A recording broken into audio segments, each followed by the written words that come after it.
Duane Allman was a singular force in American music and Southern culture. He conceived of and built a band that created a unique sound he heard in his head, but was unable to manifest. The Allman Brothers Band represents the fulfillment of Duane's musical vision, a brotherhood of virtuosos playing live. The band offered a distinct blend of Southern music, driving psychedelic blues rock played with the improvisational freeform of jazz. Although he was its star, Duane built the Allman Brothers Band as a band of musical equals. He chose bandmates who pushed him just as hard as they pushed musical boundaries. In Dickie Betts, Duane found a guitarist he and everyone else acknowledged as his equal. Barry Oakley's lead bass style gave the band 3 soloists on the front line. 2 drummers, Butch Trucks and J-Mo, formerly J. Johnny Johnson, provided a foundation that simultaneously grounded the band rhythmically as it propelled the music forward with an unusually powerful sound. Brother Gregg tied it all together as the band's vocalist and with the swirling sounds of his Hammond B3 organ. After 2 years of relentless touring, and just as the Allman Brothers Band broke through with their groundbreaking 3rd album, At Fillmore East, Duane was killed in a motorcycle accident. His surviving band members channeled their grief the only way they knew how, through music. They played a set at Duane's funeral, and when the music ended, Dickie took off Duane's Les Paul, placed it in its case, and leaned it beside the casket. In tribute to their fallen leader and his musical vision, they finished Eat a Peach and embarked on a nationwide tour as a quintet, a legendary period in Allman Brothers Band history that we call the 5-man band. The band still boogied hard, strong, and soaring, Tony Glover remarked. Each of the 5 expanded some to fill the empty space, and a different kind of internal structure started to grow. Though Duane's death ended their musical collaboration, his bandmates carried his spirit with them forever. Dedicated to a brother, Duane Allman read the gatefold of Eat a Peach. Here's Glover again. Most voids ache to be filled, and music can fill many because it can contain so much sorrow, celebration, anger, love, and always the joy of just plain getting it on.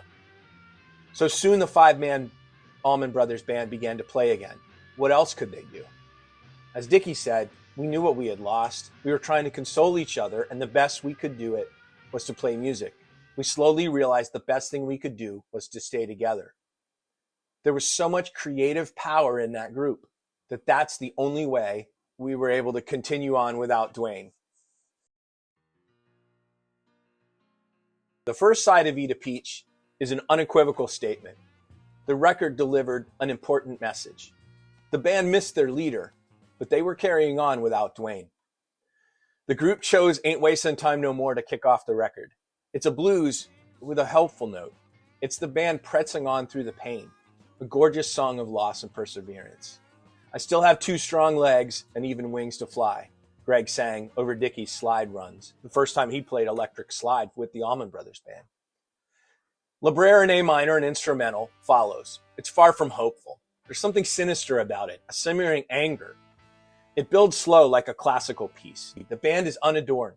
You can feel Duane's absence, yet the music is also Gregg ever completed. It was a particular favorite of Duane's. Gregg played it at Duane's funeral, and its lyrics are inscribed on Gregg's tombstone at Rose Hill Cemetery in Macon. As Gregg said,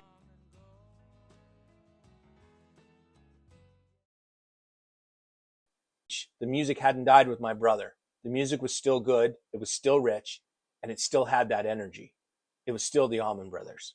Up next, covering 2 sides, the Mighty Mountain Jam, a 33-minute improvisational masterpiece. In their set since their earliest days in Jacksonville, the jam revolves around the relatively simple major key melody of Donovan's First There Is a Mountain. The Allman Brothers Band built an entirely new song altogether with multiple movements and, for the only time in this era, solos from each band member. It is some of the finest musical communication the Allman Brothers Band ever recorded. Listening feels like eavesdropping on an intense, intimate conversation. And as the song draws to a close, the band joins Duane on the Carter family's Will the Circle Be Unbroken. The 5-man band would leave that very circle unbroken, playing the tune for him at his funeral. Eat a Peach continues with two ABB setlist stalwarts, the final two tracks recorded at Fillmore East and issued in Duane's lifetime. Both are songs the bands typically played at the beginning of shows, with Duane playing slide guitar and open E tuning before returning to standard tuning for the rest of the gig. Trouble No More was the first song the band ever played together when Gregg arrived in Jacksonville March 26, 1969. It's fitting that it was also the song they chose to close their career. In the early morning hours, October 29, 2014, at the Beacon Theater in New York City. The group learned One Way Out from harmonica player Sonny Boy Williamson. The Eat a Peach version is from the final ever show at Fillmore East. Before that gig, Bill Graham introduced the Allman Brothers Band. Last night,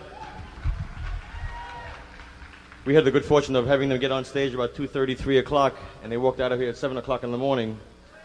And it's not just that they played quantity, and for my amateur ears, in all my life, I've never heard the kind of music that this group plays, the finest contemporary music. We're going to round it off with the best of them all, the Allman Brothers.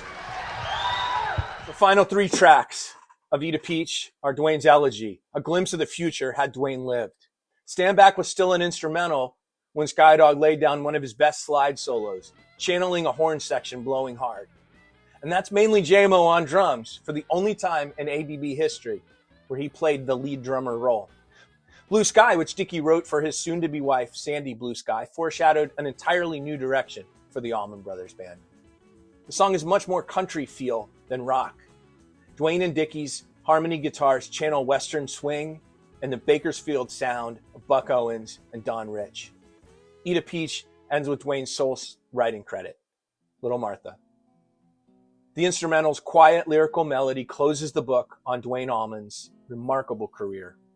For many years, the Allman Brothers Band would play it over the PA at the end of every show. Its notes are inscribed on Duane's tombstone.